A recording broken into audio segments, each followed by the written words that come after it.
कहानी राजा निर्बंसिया। ये कहानी लिखी है कमलेश्वर ने। एक राजा निर्बंसिया थे। माँ कहानी सुनाया करती थी। उसके आसपास ही 4-5 बच्चे अपनी मुट्ठियों में फूल दबाए कहानी समाप्त होने पर गोरों पर चढ़ाने के लिए उत्सुक से बैठ जाते थे। आटे का सुंदर सा चौक पूरा होता। उसी चौक पर मिट्टी की 6 गोरे रखी जाती, जिसमें से ऊपर वाली के बिंदिया और सिंदूर लगता। बाकी 5 नीचे दबी पूजा ग्रहण करती रहती। एक और दीपक की बाती स्थिर सी जलती रहती और मंगल घट रखा रहता, जिस पर रोली की साथिया बनाया जाता। सभी बच्चों के मुख पर फूल चढ़ाने की उतावली की जगह कहानी सुनने की सहज स्थिरता उभर आती। एक राजा निर्बंसिया थे। माँ सुनाया करती थी। उनके राज में बड़ी खुशहाली थी। सब वर्ण के लोग अपना अपना कामकाज देखते थे। सभी अपना अपना कार्य करते थे। कोई दुखी दिखाई नहीं पड़ता था। राजा की एक लक्ष्मी सी रानी थी, चंद्रमा सी सुंदर और राजा को बहुत प्यारी। राजा राजकाज देखते और सुख से रानी के साथ महल में रहते। मेरे सामने मेरे ख्यालों का राजा था, राजा जगपति। तब जगपति से मेरी दांत काटी दोस्ती थी।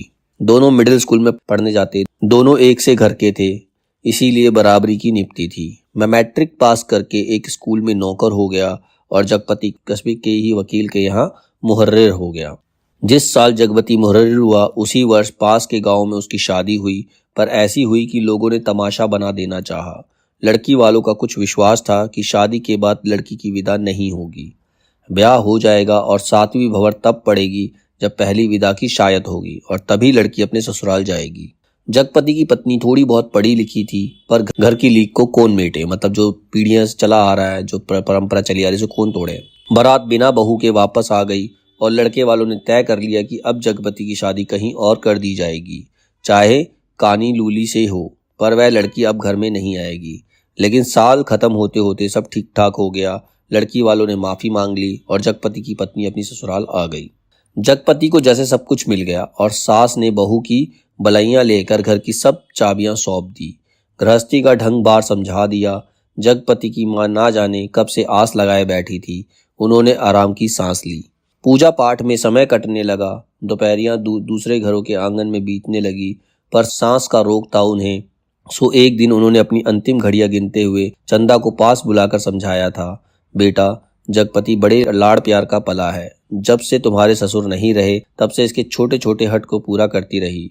अब तुम ध्यान रखना। फिर रुक कर उन्होंने कहा था, जगपति किसी लायक हुआ है तो रिश्तेदारों की आंखों में करकने लगा है। तुम्हारे बाप ने ब्याह के वक्त नादानी की, जो तुम्हें विदा नहीं किया। मेरे दुश्मन देवर जेठों को मौका मिल गया तो मार खड़ा कर दिया कि अब विदा करवाना नाक कटवाना है। जगपति का ब्याह क्या हुआ, उन लोगों की छाती पर सांप लौट गया। सोचा घर की इज्जत रखने की आड़ लेकर रंग में भंग कर दे। अब बेटा इस घर की लाज तुम्हारी लाज है। आज को तुम्हारे ससुर होते तो भला। कहते कहते माँ की आंखों में आंसू आ गए और वे जगपति की देखभाल उसे सौंप कर सदा के लिए मौन हो गई थी। एक अरमान उनके साथ ही चला गया कि जगपति की संतान हो। 4 बरस इंतजार करने के बाद भी वे गोद में ना खिला पाई और चंदा ने मन में सब्र कर लिया था, यही सोचकर कि कुल देवता का अंश तो उसे जीवन भर पूजने को मिल गया था। घर में चारों तरफ उसे उदारता बिखरी रहती, अपनापन बरसता रहता। उसे लगता जैसे घर की अंधेरी एकांत कोठरियों में यह शांत शीतलता है जो उसे भरमा लेती है। घर की सब कुंडियों की खनक उसके कानों में बस गई थी। हर दरवाजे की चरमराहट पहचान गई थी। एक रोज राजा आखेट को गए। माँ सुनाती थी, राजा आखेट को जाते थे शिकार के लिए तो 7वें रोज जरूर महल लौट कर आते थे, पर उस दफा जब गए तो 7वां दिन निकल गया पर राजा नहीं लौटे। रानी को बड़ी चिंता हुई। रानी एक मंत्री को साथ लेकर खोज में निकली और इसी बीच जगपति को रिश्तेदारी की एक शादी में जाना पड़ा। उसके दूर रिश्ते के भाई दयाराम की शादी थी। कह गया था कि 10वें दिन जरूर वापस आ जाएगा, पर 6ठे दिन ही खबर मिली। बारात घर लौटने पर दयाराम के घर पर डाका पड़ गया। किसी मुखबिर ने सारी खबरें पहुंचा दी थी कि लड़की वालों ने दयाराम का घर सोने चांदी से पाट दिया है। आखिर पुश्तैनी जमींदार की इकलौती लड़की थी। घर आए मेहमान लगभग विदा हो चुके थे। दूसरे रोज जगपति भी चलने वाला था, पर उसी रात डाका पड़ा। जवान आदमी भला खून मानता है। डाके वाले ने जब बंदूकें चलाई तो सबकी घिग्गी बंद गई, पर जगपति और दयाराम ने छाती ठोककर लाठियां उठा ली। घर में कोहराम मच गया। फिर सन्नाटा छा गया। डाके वाले बराबर गोलियां दाग रहे थे। बाहर का दरवाजा टूट चुका था, पर जगपति ने हिम्मत बढ़ाते हुए हाँक लगाई, ये हवाई बंदूकें ना ठेल पिलाई लाठियों का मुकाबला नहीं कर पाएंगी जवानों। पर दरवाजे तड़-तड़ टूटते रहे और अंत में एक गोली जगपति की जांघ को पार करती हुई निकल गई। दूसरी उसकी जांघ के ऊपर कूले में समा कर रह गई। चंदा रोती कलपती मनोतियां मनाती जब वहां पहुंची तो जगपति अस्पताल में था। दयाराम के थोड़ी चोट आई थी, उसे अस्पताल से छुट्टी मिल गई थी। जगपति की देखभाल के लिए वही अस्पताल में मरीजों के रिश्तेदारों के लिए जो कोठरियां बनी थी, उसी में चंदा को रुकना पड़ा। कस्बे के अस्पताल से दयाराम का गांव 4 कोस पड़ता था। दूसरे तीसरे वहां से आदमी आते जाते रहते, जिस सामान की जरूरत होती पहुंचा जाते। पर धीरे धीरे उन लोगों ने भी खबर लेना छोड़ दिया। एक दिन में ठीक होने वाला घाव तो था नहीं, जांघ की हड्डी चटक गई थी और कूले में ऑपरेशन से 6 इंच गहरा घाव था। कस्बे का अस्पताल था, कंपाउंडर ही मरीजों की देखभाल रखते। बड़ा डॉक्टर तो नाम के लिए था या कस्बे के बड़े आदमियों के लिए। छोटे लोगों के लिए तो कंपाउंडर साहब ही ईश्वर के अवतार थे। मरीजों की देखभाल करने वाले रिश्तेदारों की खाने पीने की मुश्किलों से लेकर मरीज की नब्ज तक संभालते थे। छोटी सी इमारत में अस्पताल आबाद था। रोगियों को सिर्फ 6-7 खाटें थी। मरीजों के कमरे से लगा दवा बनाने का कमरा था। उसी में एक आराम कुर्सी थी और नीची सी मेज। उसी कुर्सी पर बड़ा डॉक्टर आकर कभी कभार बैठता था, नहीं तो बच्चन सिंह कंपाउंडर ही जमे रहते।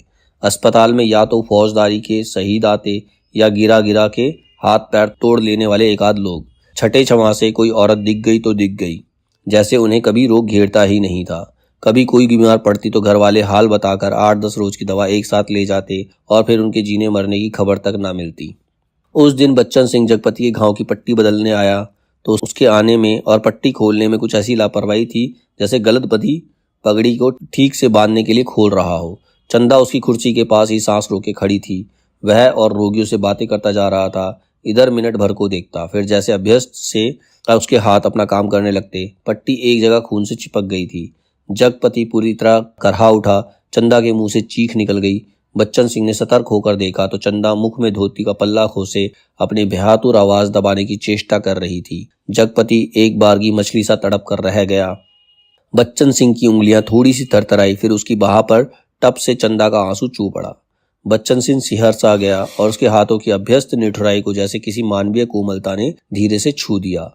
आहों खराहों दर्द भरी चीखों और चटकते शरीर के जिस वातावरण में रहते हुए बिल्कुल अलग सा रहता था, फोड़ों को पके आम सा दबा देता था, खाल को आलू सा छील देता था, उसके मन में जिस दर्द का एहसास उठ गया था वह उसे आज फिर हुआ और बच्चे की तरह फूक फूक कर पट्टी को नम करके खोलने लगा। चंदा की ओर धीरे से निगाह उठाकर देखते हुए फुसफुसाया, रोगी की हिम्मत टूट जाती है ऐसे। पर जैसे यह कहते कहते उसका मन खुद अपनी बात से उचट गया और यह बेपरवाही तो चीख और कराहो की एक रास्ता से उसे मिली थी, रोगी की हिम्मत बढ़ाने की करते हुए निष्ठा से नहीं। जब तक वह गांव की मरहम पट्टी करता रहा तब तक किन्हीं 2 आंखों की करुणा उसे घेरे रही और हाथ धोते समय वह चंदा की उन चूड़ियों से भरी कलाइयों को बेझिझक देखता रहा जो अपनी खुशी उससे मांग रही थी।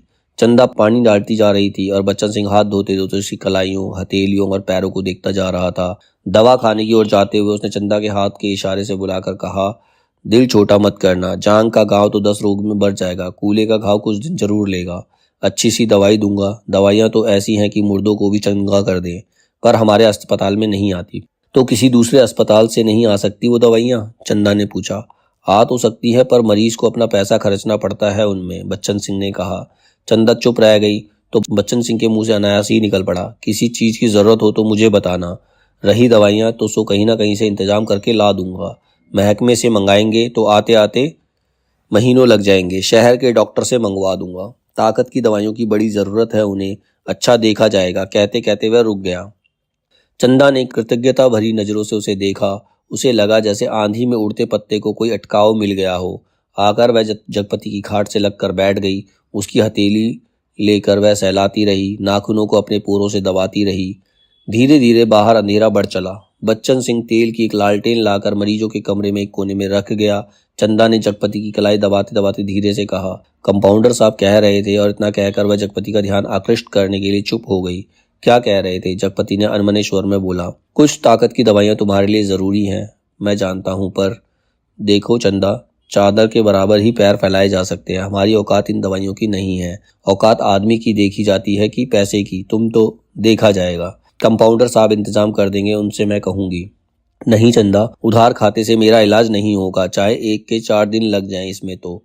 तुम नहीं जानती, कर्ज कोढ़ का रोग होता है। एक बार लगने से तन तो गलता ही है, मन भी रोगी हो जाता है। लेकिन कहते कहते वह रुक गई। जगपति अपनी बात की टेक रखने के लिए दूसरी ओर मुंह घुमाकर लेटा रहा। और तीसरे रोज जगपति के सिरहाने कोई ताकत की दवाइयां रखी थी और चंदा की ठहरने वाली कोठरी में उसके लेटने के लिए खाट भी पहुंच गई थी। चंदा जब आई तो जगपति के चेहरे पर एक मानसिक पीड़ा की असंख्य रेखा उभरी थी, जैसे वह अपनी बीमारी से लड़ने के अलावा स्वयं अपनी आत्मा से भी लड़ रहा हो, चंदा की नादानी और स्नेह से भी उलझ रहा हो, और सबसे ऊपर सहायता करने वाले की दया से जूझ रहा हो। चंदा ने देखा तो यह सब सह ना पाई। उसके जी में आया कि कह दे, क्या आज तक तुमने कभी किसी से उधार पैसे नहीं लिए? पर वह तो खुद तुमने लिए थे और तुम्हें मेरे सामने स्वीकार नहीं करना पड़ा था, इसीलिए लेते झिझक नहीं लगी। पर आज मेरे सामने उसे स्वीकार करते तुम्हारा झूठा पौरुष तिलमिलाकर जाग पड़ा है।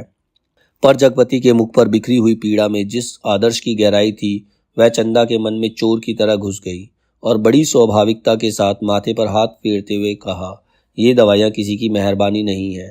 मैंने हाथ का कड़ा बेचने को दे दिया है, उसी में आई है, मुझसे पूछा तक नहीं। और जगपति ने कहा, जैसे खुद मन की कमजोरी को दबा गया, कड़ा बेचने से तो अच्छा था कि बच्चन सिंह की दया ही ओढ़ ली जाती। और उसे हल्का सा पछतावा भी था कि नाहक वह रो में बड़ी बड़ी बातें कह जाता है, ज्ञानियों की तरह सीख देता है। और जब चंदा अंधेरा होते उठकर अपनी कोठरी में सोने के लिए जाने को हुई तो कहते कहते यह बात दबा गई कि बच्चन सिंह ने उसके लिए खाट का इंतजाम भी कर दिया है। कमरे से निकली तो सीधी कोठरी में गई, हाथ का कड़ा लेकर सीधी दवाखाने की ओर चली गई, जहां बच्चन सिंह अकेला डॉक्टर की कुर्सी पर आराम से टांगे फैलाए लैंप की पीली रोशनी में लेटा था।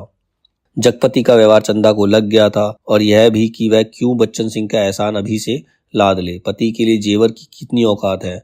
वे बेधड़क से दवाखाने में घुस गई। दिन की पहचान के कारण उसे कमरे की मेज, कुर्सी और दवाओं की अलमारी की स्थिति का अनुमान था। वैसे कमरा अंधेरा ही पड़ा था, क्योंकि लैंप की रोशनी केवल अपने वृत्त में अधिक प्रकाशवान होकर कोनों के अंधेरों को और भी घनीभूत कर रही थी। बच्चन सिंह ने चंदा को घुसते ही पहचान लिया। वह उठकर खड़ा हो गया।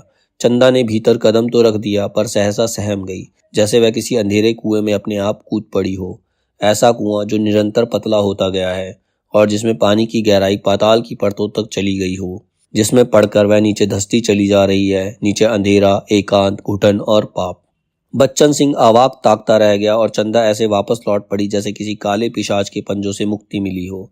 बच्चन सिंह के सामने क्षण भर में सारी परिस्थिति कौंध गई। उसने वहीं से बहुत संयत आवाज में जबान को दबाते हुए जैसे वायु में स्पष्ट ध्वनित कर दिया, चंदा। वह आवाज इतनी बे आवाज थी कि निरर्थक होते हुए भी इतनी सार्थक थी कि उस खामोशी में अर्थ भर गया। चंदा रुक गई। बच्चन सिंह उसके पास जाकर रुक गया। सामने घना पेड़ स्तब्ध खड़ा था। उसकी काली परछाई की परिधि जैसे एक बार फैलकर उन्हें अपने वृत्त में समेट लेती और दूसरे ही क्षण मुक्त कर देती। दवा खाने का लैंप सहसा भभक कर रुक गया और मरीजों के कमरे में एक कराह की आवाज दूर मैदान के छो तक जाकर डूब गई। चंदा ने वैसे ही नीचे ताकते हुए अपने को संयत करते हुए कहा, यह कड़ा तुम्हें देने आई थी तो वापस क्यों चली जा रही थी? चंदा चुप, और 2 क्षण रुक कर उसने अपने हाथ का सोने का कड़ा धीरे से उसकी ओर बढ़ा दिया, और देने का साहस ना होते हुए भी यह काम आवश्यक था। बच्चन सिंह ने उसकी सारी काया को एक बार देखते हुए अपनी आंखें उसके सिर पर जमा दी। उसके ऊपर पड़े कपड़े के पार नरम चिकनाई से भरे लंबे लंबे बाल थे, जिनकी भाप सी महक फैलती जा रही थी। वह धीरे से बोला, लाओ। चंदा ने कड़ा उसकी ओर बढ़ा दिया। कड़ा हाथ में लेकर बोला, सुनो। चंदा ने प्रश्न भरी नजरें उसकी ओर उठा दी और उनमें झांकते हुए अपने हाथ से उसकी कलाई पकड़ते हुए उसने वह कड़ा उसकी कलाई में पहना दिया। चंदा चुपचाप कोठरी की ओर चल दी और बच्चन सिंह दरवाखाने की ओर। कालिख पूरी तरह बढ़ गई थी और सामने खड़े पेड़ की काली परछाई गहरी पड़ गई थी। दोनों लौट गए थे, पर जैसे उस कालिख में कुछ रह गया था, छूट गया था। दवा खाने का लैंप जो चलते चलते एक बार भभका था, उसमें तेल न रह जाने के कारण बत्ती की लौ बीच से फट गई थी। उसके ऊपर धुएं की लकीरें बल खाती सांप की तरह अंधेरे में विलीन हो जाती थी। सुबह जब चंदा जगपति के पास पहुंची और बिस्तर ठीक करने लगी तो जगपति को लगा चंदा बहुत उदास थी। क्षण क्षण में चंदा के मुख पर अनगणित भाव आते जा रहे थे, जिसमें असमंजस था, पीड़ा थी और निरीहता थी। कोई अदृश्य पाप कर चुकने के बाद हृदय की गहराई से किए गए पश्चाताप जैसी धूमिल चमक। रानी मंत्री के साथ जब निराश होकर लौटी तो देखा राजा महल में उपस्थित थे। उनकी खुशी का ठिकाना ना रहा। माँ सुनाया करती थी, पर राजा को रानी का इस तरह मंत्री के साथ जाना अच्छा नहीं लगा। रानी ने राजा को समझाया कि वह तो केवल राजा के प्रति अटूट प्रेम के कारण अपने को ना रोक सकी। राजा रानी एक दूसरे को बहुत चाहते थे। दोनों के दिलों में एक बात शूल सी गढ़ती रहती कि उनकी कोई संतान नहीं थी। राजवंश का दीपक बुझने जा रहा था। संतान के अभाव में उनका लोक परलोक बिगड़ा जा रहा था। कुल की मर्यादा नष्ट होने की शंका बढ़ती जा रही थी। दूसरे दिन बच्चन सिंह ने मरीजों की मरहम पट्टी करते वक्त बताया कि उसका तबादला मैनपुरी के सदर अस्पताल में हो गया है और वह परसों यहाँ से चला जाएगा। जगपति ने सुना तो उसे भला ही लगा। आए दिन रोग घेरे रहते हैं। बच्चन सिंह उसके शहर के अस्पताल में पहुंचा जा रहा है तो कुछ मदद मिलती रहेगी। आखिर वह ठीक तो होगा ही और फिर मैनपुरी के सिवा कहाँ जाएगा। पर दूसरे ही क्षण उसका दिल अकत भारीपन से भर गया। पता नहीं क्यों चंदा के अस्तित्व का ध्यान आते ही उसे इस सूचना में कुछ ऐसे नुकीले कांटे दिखाई देने लगे जो उसके शरीर में किसी भी समय चुभ सकते थे, जरा सा बेखबर होने पर बीन सकते थे। और तब उसके सामने आदमी के अधिकार की लक्ष्मण रेखाएं धुएं की लकीर की तरह कांप कर मिटने लगी और मन में छुपे संदेह कोई राक्षस का बाना बदल योगी के रूप में घूमने लगे। और 15-20 रोज बाद जब जगपति की हालत सुधर गई तो चंदा उसे लेकर घर लौट गई। जगपति चलने फिरने लायक हो गया था।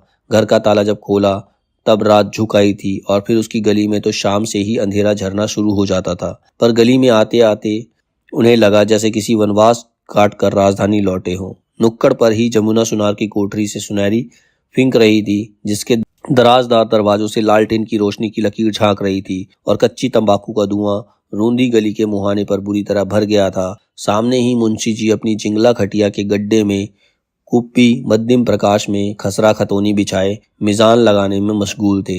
जगपति ने घर का दरवाजा खड़का तो अंधेरे में उसकी चाची ने अपने जंगले से देखा और वहीं बैठे बैठे अपने घर के भीतर ऐलान कर दिया, राजा निर्बंसिया अस्पताल से लौट आए और कुलमा भी आई है। ये शब्द सुनकर घर के अंधेरे भरोटे में घुसते ही जगपति हाफ कर बैठ गया। झुंझलाकर चंदा से बोला, अंधेरे में क्या मेरे हाथ पैर तुड़वाओगी? भीतर जाकर लालटेन जला लो ना। तेल नहीं होगा इस वक्त, जरा ऐसे ही काम। तुम्हारे कभी कुछ नहीं होगा, ना तेल ना। कहते कहते जगपति एकदम चुप रह गया और चंदा को लगा कि आज पहली बार जगपति ने उसके व्यर्थ मातृत्व पर इतनी गहरी चोट कर दी जिसकी गहराई की उसने कभी कल्पना नहीं की थी। दोनों खामोश बिना एक बात किए अंदर चले गए। रात के बढ़ते सन्नाटे में दोनों के सामने दो बातें थी। जगपति के कानों में जैसे कोई व्यंग से कह रहा था, राजा निर्बंसिया अंग अस्पताल से आ गए, और चंदा के दिल में यह बात चुभ रही थी, तुम्हारे कभी कुछ नहीं होगा। और सिसकती चंदा ना जाने कब सो गई, पर जगपति की आंखों में नींद ना आई। खाट पर पड़े पड़े उसके चारों ओर एक मोहक भयावना सा जाल फैल गया। लेटे लेटे उसने लगा जैसे उसका स्वयं का आकार बहुत क्षीण होता होता बिंदु सा रह गया। पर बिंदु के हाथ थे, पैर थे, दिल की धड़कन भी। कोठरी का घुटा घुटा सा अंधियारा, मटमैली दीवारें और गहन गुफाओं सी अलमारियां, जिसमें से बार बार झांक झांक कर देखता था और वह सिंह उठता था कि जैसे सब कुछ तब्दील हो गया था। उसे लगा कि उसका आकार बढ़ता जा रहा है, बढ़ता जा रहा है। वह मनुष्य हुआ, लंबा तंगड़ा तंदुरुस्त पुरुष हुआ। उसकी शिराओं में कुछ फूट पड़ने के लिए व्याकुल से खौल उठा। उसके हाथ शरीर के अनुपात से बहुत बड़े, डरावने और भयानक हो गए। उसके लंबे लंबे नाखून निकल आए। वह राक्षस हुआ, दैत्य हुआ और आदिम बर्बर। और बड़ी तेजी से सारा कमरा एक बारगी चक्कर काट गया। फिर धीरे धीरे स्थिर होने लगा। उसकी सांसें ठीक होती जान पड़ी। फिर जैसे बहुत कोशिश करने के बाद, गिग्गी बन जाने के बाद, उसकी आवाज फूटी, चंदा। चंदा की नरम सांसों की हल्की सरसराहट कमरे में जान डालने लगी। जगपति अपनी पार्टी का सहारा लेकर झुका। कांपते पैर उसने जमीन पर रखे। चंदा की खाट के पास से सिर टिकाकर बैठ गया। उसे लगा जैसे चंदा की इन सांसों की आवाज में जीवन का संगीत गूंज रहा है। वह उठा और चंदा के मुख पर झुक गया। उस अंधेरे में आंखें गड़ाए गड़ाए जैसे बहुत देर बाद स्वयं चंदा के मुख पर आभा फूटकर अपने आप बिखरने लगी। उसके नक्श उज्जवल हो उठे और जगपति की आंखों को ज्योति मिल गई और वह मुक्त सा ताकता रहा। चंदा के बिखरे बाल, जिनमें हाल के जन्मों के बच्चे के गबुराए बालों की सी ही महक, दूध की कंचाइन, शरीर के रस की सी मिठास और स्नेह की चिकनाहट, और वह माथा जिस पर बालों के पास तमाम छोटे छोटे नरम नरम से रोए रेशमे से, और उस पर कभी लगाई गई सिंदूर की बिंदी का हल्का मिटा हुआ सा आभास, नन्हे नंदे निर्द्वंद सोए पलक और उसकी मासूम सी कांटों की तरह बरोनियां, और सांसों में घुलकर आती हुई वह आत्मा की निष्कपट आवाज की लय, फूल की पंखड़ियों से पतले पतले होठ और उन पर पड़ी अछूती रेखाएं जिसमें सिर्फ दूध सी महक। उसकी आंखों के सामने ममता सी छा गई, केवल ममता, और उसके मुख से अस्फुट शब्द निकल गया, बच्ची। डरते डरते उसके बालों की एक लट को बड़े जतन से उसने अपनी हथेली पर रखा और उंगली से उस पर जैसे लकीरें खींचने लगा। उसे लगा जैसे कोई शिशु उसके अंक में आने के लिए छटपटाकर निराश होकर सो गया हो। उसने दोनों हथेलियों को पसार कर उसके सिर को अपनी सीमा में भर लेना चाहा कि कोई कठोर चीज उसकी उंगलियों से टकराई। जैसे होश में आया, बड़े सहारे से उसने चंदा के सिर को नीचे टटोला। एक रुमाल में बंधा कुछ उसके हाथ में आया। अपने को संयत करता वह वहीं जमीन पर बैठ गया। उसी अंधेरे में उस रुमाल को खोला तो जैसे उसे सांप सूंघ गया। चंदा के हाथों के दोनों सोने के कड़े उसमें लिपटे थे और तब उसके सामने सब सृष्टि धीरे धीरे टुकड़े टुकड़े होकर बिखरने लगी। यह कड़े तो चंदा बेचकर उसका इलाज कर रही थी, वे सब दवाइयां और ताकत के टॉनिक। उसने तो कहा था ये दवाइयां किसी की मेहरबानी नहीं, मैंने हाथ के कड़े बेचने को दिए हैं। पर उसका गला पूरी तरह सूख गया, जबान जैसे तालू से चिपक कर रह गई। उसने चाहा कि चंदा को झकझोर कर उठाए, पर शरीर की शक्ति बह सी गई थी। रक्त पानी हो गया था। थोड़ा संयत हुआ, उसने वे कड़े उसी रुमाल में लपेटकर उसी खाट के कोने पर रख दिए और बड़ी मुश्किल से अपनी खाट की पाटी पकड़कर लुढ़क गया। चंदा झूठ बोली, पर क्यों? कड़े आज तक छुपाए रही। उसने इतना बड़ा दुराव क्यों किया? आखिर क्यों? किस लिए? और जगपति का दिल भारी हो गया। उसे फिर लगा उसका शरीर सिमटता जा रहा है और वह सीख का ढांचा रह गया, नितांत हल्का, तिनके सा, हवा में उड़कर भटकने वाले तिनके सा। उस रात के बाद रोज रोज जगपति सोचता रहा कि चंदा ने कड़ मांग कर बेच ले और कोई छोटा मोटा कारोबार ही शुरू कर दे, क्योंकि नौकरी छूट चुकी थी। इतने दिन की गैर हाजिरी के बाद वकील साहब ने दूसरा मुहर्रिर रख लिया था। वह रोज यही सोचता, पर चंदा सामने आती तो ना जाने कैसी असहाय सी उसकी अवस्था हो जाती। उसे लगता जैसे कड़े मांगकर वह चंदा से पत्नीत्व का पद भी छीन लेगा। मातृत्व तो भगवान ने छीन ही लिया। वह सोचता आखिर चंदा क्या रह जाएगी। एक स्त्री से यदि पत्नीत्व और मातृत्व छीन लिया गया तो उसके जीवन की सार्थकता ही क्या। चंदा के साथ वह अन्याय कैसे करे, उसे दूसरी आंख की रोशनी कैसे मांग ले। फिर तो वह नितांत अंधी हो जाएगी और उन कड़ों को मांगने के पीछे जिस इतिहास की आत्मा नंगी हो जाएगी, कैसे वह उस लज्जा को स्वयं ही उधार कर ढांपेगा। और वह उन्हीं ख्यालों में डूबा सुबह से शाम तक इधर उधर काम की टो में घूमता रहा। किसी से उधार ले ले, पर किस संपत्ति पर? क्या है उसके पास जिसके आधार पर कोई उसे कुछ देगा? और मोहल्ले के लोग जो एक एक पाई पर जान देते हैं, कोई चीज खरीदते वक्त भाव में एक पैसा कम मिलने पर मीलों पैदल जाकर एक पैसा बचाते हैं। एक एक पैसे की मसाले की पुड़िया बंधवाकर 11 मर्तबा पैसों का हिसाब जोड़कर एक आध पैसा उधार कर मिन्नतें करते सौदा घर लाते हैं। गली में कोई खोचे वाला फंस गया तो 2 पैसे की चीज को लड़ झगड़ कर 4 दाने ज्यादा पाने की नीयत के से 2 जगह बंधवाते हैं। भाव के जरा से फर्क पर घंटों बहस करते हैं। शाम को सड़ी गली तरकारियों को किफायत के कारण लाते हैं। ऐसे लोगों से किस मुंह से मांग कर वह उनकी गरीबी के एहसास पर ठोकर लगाए। पर उस दिन शाम को जब वह घर पहुंचा तो बरोठे में एक साइकिल रखी नजर आई। दिमाग पर बहुत जोर डालने के बाद भी वह आगंतुक की कल्पना न कर पाया। भीतर वाले दरवाजे पर जब पहुंचा तो सहसा हंसी की आवाज सुनकर ठिठक गया। उस हंसी में एक अजीब सा उन्माद था और उसके बाद चंदा का स्वर, अब आते ही होंगे, बैठिए ना 2 मिनट और अपनी आंख से देख लीजिए। उन्हें समझाते जाइए कि अभी तंदुरुस्ती इस लायक नहीं जो दिन भर घूमना बर्दाश्त कर सके। हाँ भाई, कमजोरी इतनी जल्दी नहीं मिट सकती, ख्याल नहीं करेंगे तो नुकसान उठाएंगे। कोई पुरुष स्वर था यह। जगपति असमंजस में पड़ गया। वह एकदम भीतर घुस गए, इसमें क्या हर्ज है? पर जब उसने पैर उठाए तो वह बाहर जा रहे थे। बाहर बरोटे में साइकिल को पकड़ते ही सूझ आई। वहीं से जैसे अनजान बनता बड़े प्रयत्न से आवाज को खोलता चिल्लाया, अरे चंदा, ये साइकिल किसकी है? कौन मेहरबान? चंदा उसकी आवाज सुनकर कमरे से बाहर निकलकर जैसे खुशखबरी सुना रही थी, अपने कंपाउंडर साहब आए हैं, खोजते खोजते घर का पता पाए हैं, तुम्हारे इंतजार में बैठे हैं। कौन? बच्चन सिंह? अच्छा अच्छा, वही तो मैं कहूँ, भला कौन? कहता जगपति पास पहुंचा और बातों में इस तरह उलझ गया जैसे सारी परिस्थिति उसने स्वीकार कर ली हो। बच्चन सिंह जब फिर आने की बात कहकर चला गया तो चंदा ने बहुत अपनेपन से जगपति के सामने बात शुरू की। जाने कैसे कैसे आदमी होते हैं। क्यों, क्या हुआ? कैसे हैं आदमी? जगपति ने पूछा। इतनी छोटी जान पहचान में तुम मर्दों के घर में ना रहते घुस कर बैठ सकते हो, तुम तो उल्टे पैर लौट जाओगे। चंदा कहकर जगपति के मुख पर कुछ इच्छित प्रतिक्रिया देख सकने के लिए गहरी निगाहों से ताकने लगी। जगपति ने चंदा की ओर ऐसे देखा जैसे वह बात कहने की या पूछने की, फिर बोला, बच्चन सिंह अपनी तरह का आदमी है, अपनी तरह का अकेला होगा। पर कहते कहते चंदा रुक गई। आड़े वक्त काम आने वाला आदमी है, लेकिन उससे फायदा उठा सकना जितना आसान है उतना मेरा मतलब है कि जिससे कुछ लिया जाए उसे दिया भी जाएगा। जगपति ने आंखें दीवार पर गड़ाते हुए और कहा, और चंदा उठकर चली गई।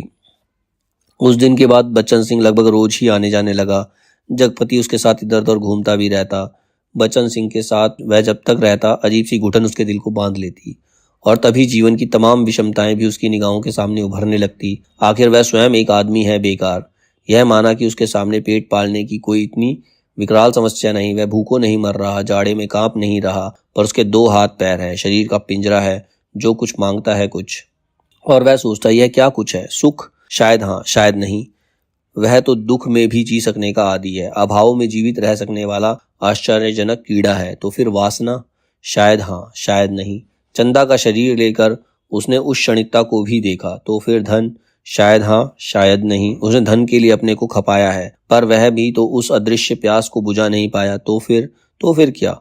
वह कुछ क्या है जो उसकी आत्मा को नासूर की तरह रिश्ता रहता है, अपना उपचार मांगता है? शायद काम। हाँ, यही, बिल्कुल यही, जो उसके जीवन में घड़ियों को निपट सूना ना छोड़े, जिसमें वह अपनी शक्ति लगा सके, अपना मन डुबो सके, अपने को सार्थक अनुभव कर सके। चाहे उसमें सुख हो या दुख, आरक्षा हो या सुरक्षा, शोषण हो या पोषण, उसे सिर्फ काम चाहिए, करने के लिए कुछ चाहिए। यही तो उसकी प्रकृत आवश्यकता है, पहली और आखिरी मांग है, क्योंकि वह घर में नहीं पैदा हुआ जहाँ सिर्फ जबान हिलाकर शासन करने वाले होते हैं। वह उस घर में भी नहीं पैदा हुआ जहाँ सिर्फ मांग कर जीने वाले होते हैं। वह उस घर का है जो सिर्फ काम करना जानता है, काम ही जिसकी आस है। सिर्फ वह काम चाहता है, काम। और एक दिन उसकी काम धाम की समस्या भी हल हो गई। तालाब वाले ऊंचे मैदान के दक्षिण और जगपति की लकड़ी की टाल खुल गई। बोर तक टंग गया। टाल की जमीन पर लक्ष्मी पूजन भी हो गया और हवन भी। लकड़ी को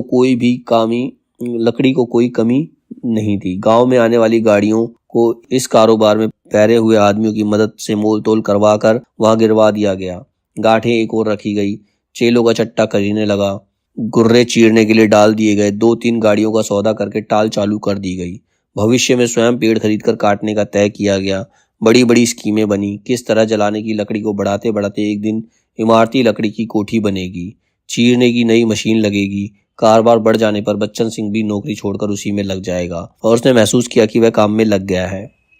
अब 24 घंटे उसके सामने काम है, उसके समय का उपयोग है। दिन भर में वह 1 घंटे के लिए किसी का मित्र हो सकता है, कुछ देर के लिए पति हो सकता है, पर बाकी समय, दिन और रात के बाकी घंटे, उन घंटों के अभाव को सिर्फ उसका अपना काम ही भर सकता है।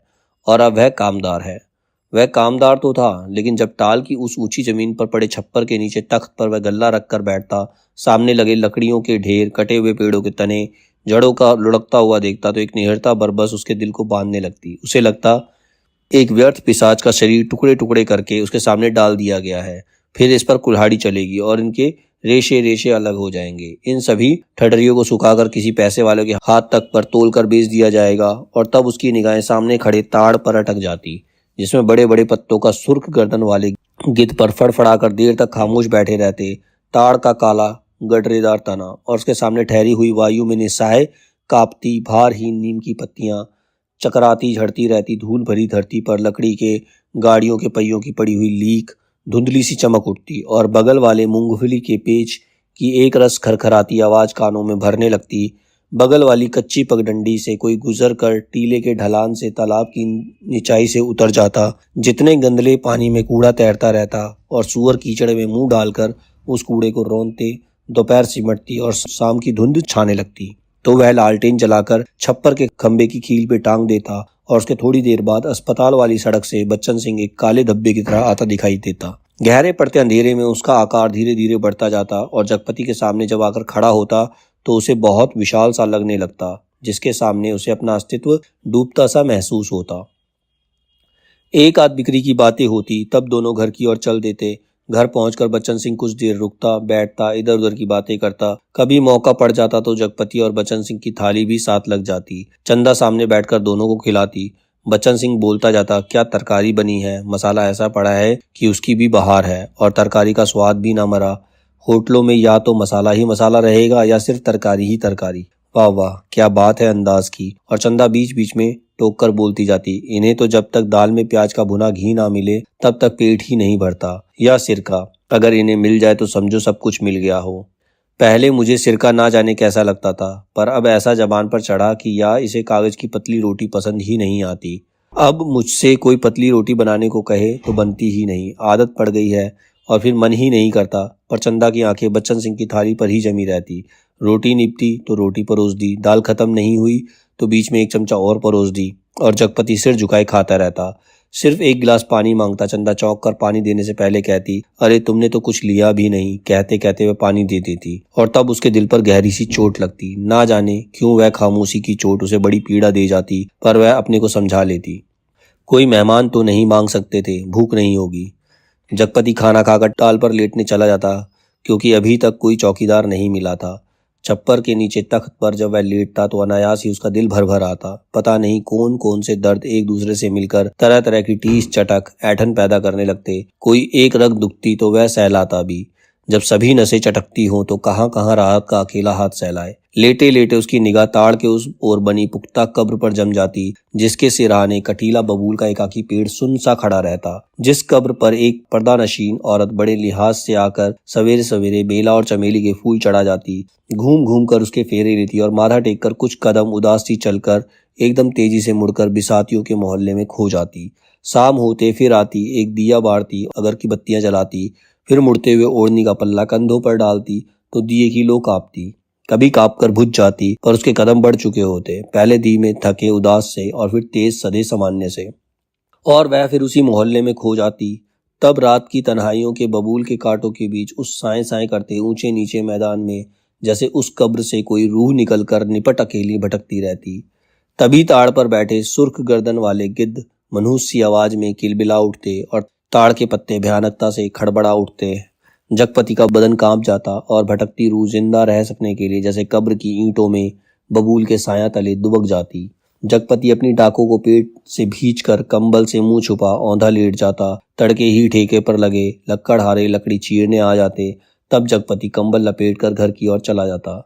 राजा रोज सवेरे टहलने जाते थे, माँ सुनाया करती थी। एक दिन जैसे ही महल से बाहर निकल कर आए, सड़क पर झाड़ू लगाने वाली महत रानी उसे देखते ही अपना झाड़ू पंजा पटक कर माथा पीटने लगे और कहने लगी, हाय राम, आज राजा निर्बंसिया का मुंह देखा है। ना जाने रोटी भी नसीब होगी कि नहीं, ना जाने कौन सी विपत टूटे। राजा को इतना दुख हुआ कि उल्टे पैर महल को लौट गए। मंत्री को हुक्म दिया कि उस महत रानी का घर नाश से भर दे, और सब राजसी वस्त्र उतार राजा क्षण जंगल की ओर चले गए। उसी रात रानी को सपना हुआ कि कल की रात तेरी मनोकामना पूरी करने वाली है। रानी बहुत पछता रही थी, पर फौरन ही रानी राजा को खोजती खोजती उस सराय में पहुंच गई जहां वे टिके हुए थे। रानी भेष बदलकर सेवा करने वाली भटियारिन बनकर राजा के पास रात में पहुंची। रात भर उनके साथ रही और सुबह राजा के जगने से पहले सराय छोड़ महल में लौट आई। राजा सुबह उठकर दूसरे देश की ओर चल दिए। 2 ही दिनों में राजा के निकल जाने की खबर राज भर में फैल गई। राजा निकल गए, चारों तरफ यही खबर थी। और उस दिन टोले मोहल्ले के हर आंगन में बरसात की मेघ की तरह यह खबर बसकर फैल गई कि चंदा के बाल बच्चा होने वाला है। नुक्कड़ पर जमुना सुनार की कोठरी में फिकती हुई सुरई रुक गई। मुंशी जी ने अपना मिजान लगाना छोड़ विस्फारित नेत्रों से ताक कर खबर सुनी। बंसी किराने वाले ने कुएं में बांधी गई रस्सी खींच ली। डोल मन पर फटक कर सुना। सुदर्शन दर्जी ने मशीन के पहिए को हथेली से रगड़ कर रोक कर सुना। हंसराज पंजाबी ने अपनी नील लगी मलगुजी कमीज की आस्तीनें चढ़ाते हुए सुना। और जगपति की बेवा चाची ने औरतों के जमघट में बड़े विश्वास और भेद भरे स्वर में सुनाया, आज 6 साल हो गए शादी को, ना बाल ना बच्चा, ना जाने किसका पाप है उसके पेट में और किसका होगा सिवाय उस मुस्टंडे कंपाउंडर के। ना जाने कहाँ से कुलक्षणी इस मोहल्ले में आ गई। इस गली में तो पुश्तों से ऐसी मर्जाद रही है कि गैर मर्द औरत की परछाई तक नहीं देख पाए। यहाँ के मर्द तो बस अपने घर की औरतों को जानते हैं, उन्हें तो पड़ोसी के घर की जनानियों की गिनती तक नहीं मालूम। यह कहते कहते उनका चेहरा तमतमा गया और सब औरतें देवलोक की देवियों की तरह गंभीर बनी अपनी पवित्रता की महानता के बोझ से दबी धीरे धीरे खिसक गई। सुबह सुबह खबर फैलने से पहले जगपति टाल पर चला गया था, पर सुनी उसने भी आज ही थी। दिन भर वह तख्त के कोने की ओर मुंह करके पड़ा रहा, ना ठेके की लकड़ियां चिराई, ना बिक्री की ओर ध्यान दिया, ना दोपहर का खाना खाने ही घर गया। जब रात अच्छी तरह फैल गई तो वह एक हिंसक पशु की भांति उठा। उसने अपनी उंगलियां चटकाई, मुट्ठी बांध कर बाह को जोर देखा, जो नसें तानी, बाह कठोर कंपन सा हुआ। उसने 3-4 पूरी सांसें खींची और मजबूत कदमों से घर की ओर चल पड़ा। मैदान खत्म हुआ, कंकड़ की सड़क आई, सड़क खत्म हुई, गली आई, पर गली के अंधेरे में घुसते हुए सहम गया, जैसे किसी ने अदृश्य हाथों से उसे पकड़कर सारा रक्त निचोड़ लिया। उसकी फटी हुई शक्ति की नस पर हिम शीतल होठ रखकर सारा रस चूस गई और गली के अंधेरे में हिकारत भरी कालिक और भी भारी हो गई, जिसमें घुसने से उसकी सांस रुक जाएगी, घुट जाएगी। वह पीछे मुड़ा पर रुक गया। फिर कुछ संयत होकर वह चोरों की तरह निशब्द कदमों से किसी तरह घर की भीतरी देरी तक पहुंच गया। दाईं ओर की रसोई वाली दहलीज में कुप्पी टिमटिमा रही थी। चंदा अस्त व्यस्त सी दीवार से सिर टेके शायद आसमान निहारती निहारते सो गई थी। कुप्पी का प्रकाश उसके आधे चेहरे को उजागर किए था, आधा चेहरा गहन कालीमा में डूबा अदृश्य था। वह खामोशी से खड़ा ताकता रहा। चंदा के चेहरे पर नारित्व की प्रौढ़ता आज उसे दिखाई दी। चेहरे की सारी कमनीयता ना जाने कहाँ खो गई थी। उसका अछूतापन ना जाने कहाँ लुप्त हो गया था। फूला फूला मुख जैसे टहनी से तोड़े फूल को पानी में डालकर ताजा किया गया हो, जिसकी पंखुड़ियों में टूटन की सुरमई रेखाएं पड़ गई हों, पर भीगने से भारीपन आ गया हो। उसे खुले पैर और उसकी निगाह पड़ी तो सूजा सा लगा, एड़ियां भरी सूजी सी और नाखूनों के आस अजब सा सूखापन। जगपति का दिल एक बार ममोस उठा। उसने चाहा कि बढ़कर उसे उठा ले, अपने हाथों से उसका पूरा शरीर छूकर सारा कलुष पोंछ दे, उसे अपनी सांसों की अग्नि में तपाकर एक बार फिर पवित्र कर ले और उसकी आंखों की गहराई में झांक कर कहे, देवलोक से किस शापवश निर्वासित हो तुम इधर आ गई चंदा। यह शाप तो अमिट था। तभी चंदा ने हड़बड़ाकर आंखें खोली। जगपति को सामने देख उसे लगा कि वह एकदम नंगी हो गई है। अतिशय लज्जित हो उसने अपने पैर समेट लिए, घुटनों से धोती नीचे सरकाई और बहुत संयत सी उठकर रसोई के अंधेरे में खो गई। जगपति एकदम हताश हो वहीं कमरे में देहरी पर चौखट से सिर टिकाकर बैठ गया। नजर कमरे में गई, लगा कि पराये स्वर यहाँ गूंज रहे हैं, जिसमें चंदा का भी एक है। एक तरफ घर के हर कोने से अंधेरा सैलाब की तरह बढ़ता आ रहा था। एक अजीब निस्तब्धता, असमंजस गति, पर पथ भ्रष्ट शक्लें, पर आकारहीन। खाना खा लेते, चंदा का स्वर कानों में पड़ा। वह अनजाने ऐसे उठ बैठा जैसे तैयार बैठा हो। उसकी बात की आज तक उसने ऐसी अवज्ञा ना की थी। खाने तो बैठ गया पर कोर नीचे नहीं सरक रहा था। तभी चंदा ने बड़े सधे शब्दों में कहा, कल मैं गांव जाना चाहती हूँ। जैसे वह सूचना से परिचित था। बोला, अच्छा। चंदा फिर बोली, मैंने बहुत पहले घर चिट्ठी डाल दी थी, भैया कल लेने आ रहे हैं। तो ठीक है। जगपति वैसे ही डूबा डूबा बोला। चंदा का बांध टूट गया और वही घुटनों में मुंह दबाकर कातर सी फफक फफक कर रो पड़ी। ना उठ सकी ना हिल सकी। जगपति क्षण भर को विचलित हुआ, पर जैसे जम जाने के लिए उसके होठ फड़के। क्रोध के ज्वालामुखी को जबरन दबाते हुए वह भी फूट पड़ा। यह सब मुझे क्या दिखा रही है, बेशरम, बेगैरत। उस वक्त नहीं सोचा जब मेरी लाश तले। तब तब की बात झूठ है। सिसकियों के बीच चंदा का स्वर फूटा, लेकिन जब तुमने मुझे बेच दिया। एक भरपूर हाथ चंदा की कनपट्टी पर आग सुलगता पड़ा और जगपति अपनी हथेली दूसरी से दबाता खाना छोड़ कोठरी में घुस गया और रात भर कुंडी चढ़ाए कालिक में घुटता रहा। दूसरे दिन चंदा घर छोड़कर अपने गांव चली गई। जगपति पूरा दिन रात टाल पर ही काट देता, उसी बिराने में, तालाब के बगल, कब्र, बबूल और ताड़ के पड़ोस में। पर मन मुर्दा हो गया था। जबरदस्ती वह अपने को वहीं रोके रहता। उसका दिल होता कहीं निकल जाए, पर ऐसी कमजोरी उसके तन और मन को खोखला कर गई थी। चाहने पर भी वह ना जा पाता। हिकारत भरी नजरें सहता, पर वहीं पड़ा रहता।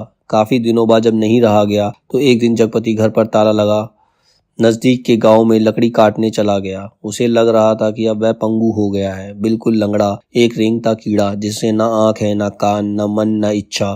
वह उस बाग में पहुंच गया जहां खरीदे पेड़ कटने थे। दो आरे वालों ने पतले पेड़ के तने को आरा रखा और कर कर आवाज शोर शुरू हो गया। दूसरे पेड़ पर बनने और सकूरे की कुल्हाड़ी बज उठी और गांव से दूर उस बाग में एक लयपूर्ण शोर शुरू हो गया। जड़ पर कुल्हाड़ी पड़ती तो पूरा पेड़ थर्रा जाता। करीब के खेत की मेड़ पर बैठे जगपति का शरीर भी जैसे कांप कांप उठता। चंदा ने कहा था, लेकिन जब तुमने बेच दिया। क्या वह ठीक कहती थी? बच्चन सिंह ने टाल के लिए जो रुपए दिए थे उसका ब्याज इधर चुकता हुआ। क्या सिर्फ वही रुपए आग बन गए जिनकी आंच में उसकी सहनशीलता, विश्वास और आदर्श मोम से पिघल गए? सकूरे बाग से लगे दड़े पर से किसी की आवाज लगाई। शकूरे ने कुल्हाड़ी रोककर वहीं से हाक लगाई, कोने के खेत से लीक बनी है, जरा मेड़ मारकर रंगा ला गाड़ी। जगपति का ध्यान भंग हुआ। उसने मुड़कर डड़े पर आंखें गड़ाई। दो भैंसा गाड़ियां लकड़ी भरने के लिए आ पहुंची थी। शकूरे ने जगपति के पास आकर कहा, एक गाड़ी का भुर्त तो हो गया, बल्कि 1.5 का। अब एक पतरिया पेड़ को ना छाड़ दे। जगपति ने उस पेड़ की ओर देखा जिसे काटने के लिए शकूरे ने इशारा किया था। पेड़ की शाख हरी पत्तियों से भरी थी। वह बोला, अरे यह तो हरा है, अभी इसे छोड़ दो। हरा होने से क्या, उखड़ तो गया है, ना फूल का ना फल का। अब कौन इसमें फल फूल आएंगे? 4 दिन में पत्ती झुरा जाएगी।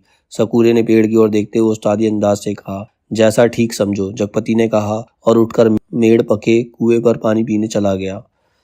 दोपहर ढलते गाड़ियां भरकर तैयार हुई और शहर की ओर रवाना हो गई। जगपति को उनके साथ आना पड़ा। गाड़ियां लकड़ी की लदी शहर की ओर चली जा रही थी। जगपति गर्दन झुकाए कच्ची सड़क की धूल में डूबा। भारी कदमों से धीरे धीरे उन्हीं की बस्ती घंटियों के साथ निर्जीव सा बढ़ता जा रहा था।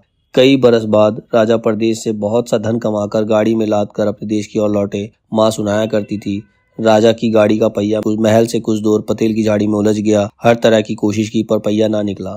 तब एक पंडित ने बताया कि सकट के दिन का जन्मा बालक अगर अपने घर की सुपारी लाकर इसमें छुआ दे तो पहिया निकल जाएगा। कि वही दो बालक खेल रहे थे। उन्होंने ये सुना तो कूद कर पहुंचे। कहने लगे कि हमारी पैदाइश सकट की है, पर सुपारी तब लाएंगे जब तुम आधा धन देने का वादा करो। राजा ने बात मान ली। बालक दौड़े दौड़े घर आए, सुपारी लाकर छुआ दी, फिर घर का रास्ता बताते बताते आगे चले। आखिर गाड़ी महल के सामने उन्होंने रोक ली।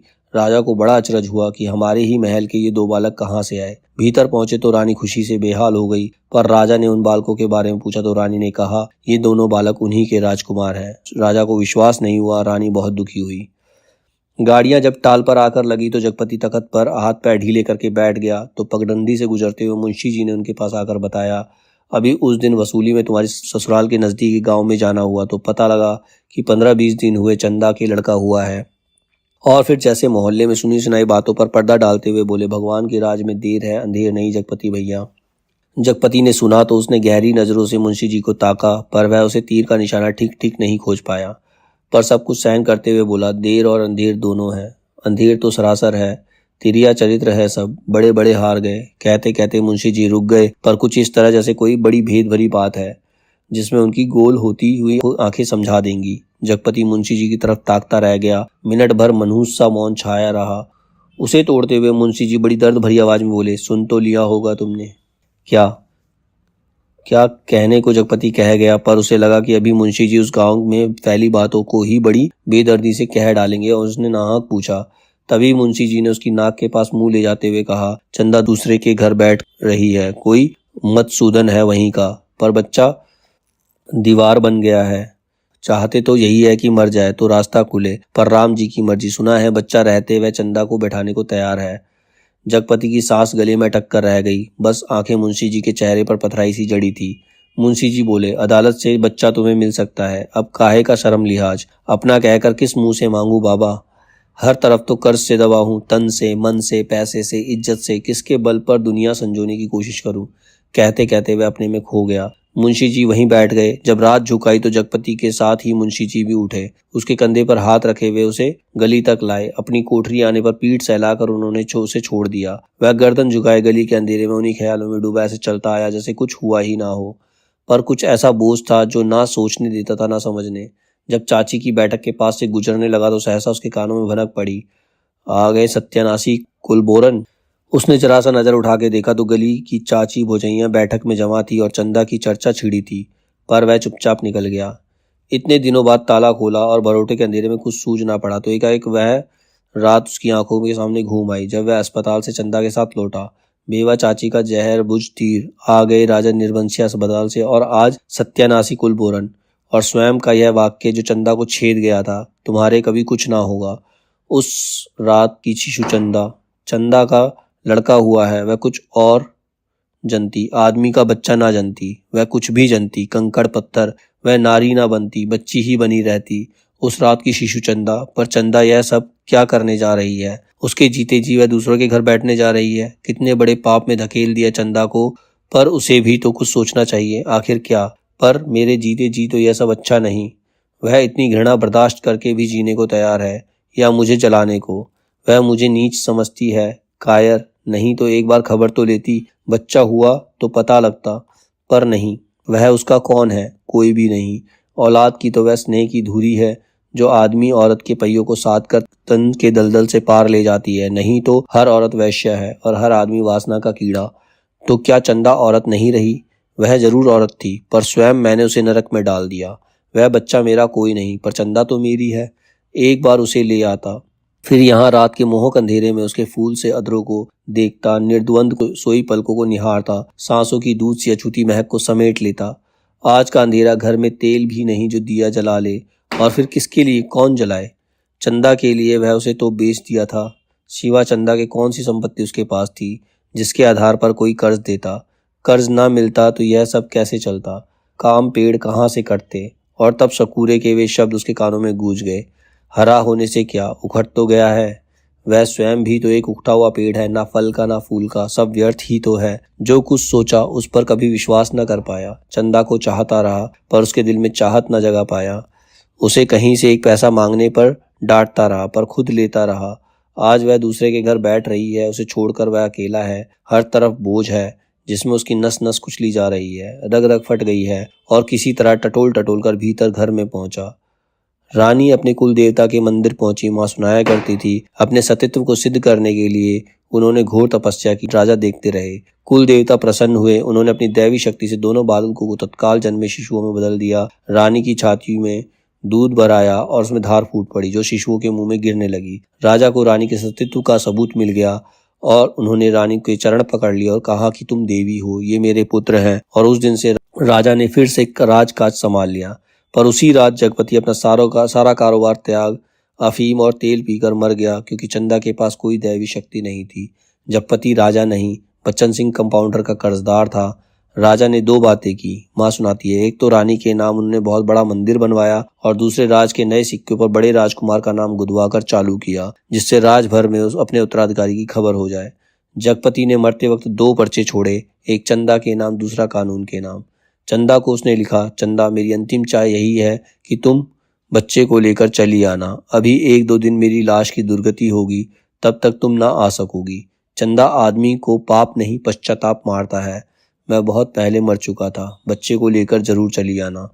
कानून को उसने लिखा था, किसी ने मुझे मारा नहीं है, किसी आदमी ने नहीं। मैं जानता हूँ कि मेरे जहर की पहचान करने के लिए मेरा सीना चीरा जाएगा, उसमें जहर है। मैंने अफीम नहीं रुपए खाए हैं, उन रुपयों में कर्ज का जहर था, उसी ने मुझे मारा है। मेरी लाश तब तक ना जलाई जाए जब तक चंदा बच्चे को लेकर ना जाए। आग बच्चे से दिलवाई जाए बस। माँ जब कहानी समाप्त करती तो आसपास बच्चे जो बैठे होते वो फूल चढ़ाते। मेरी कहानी भी खत्म हो गई। पर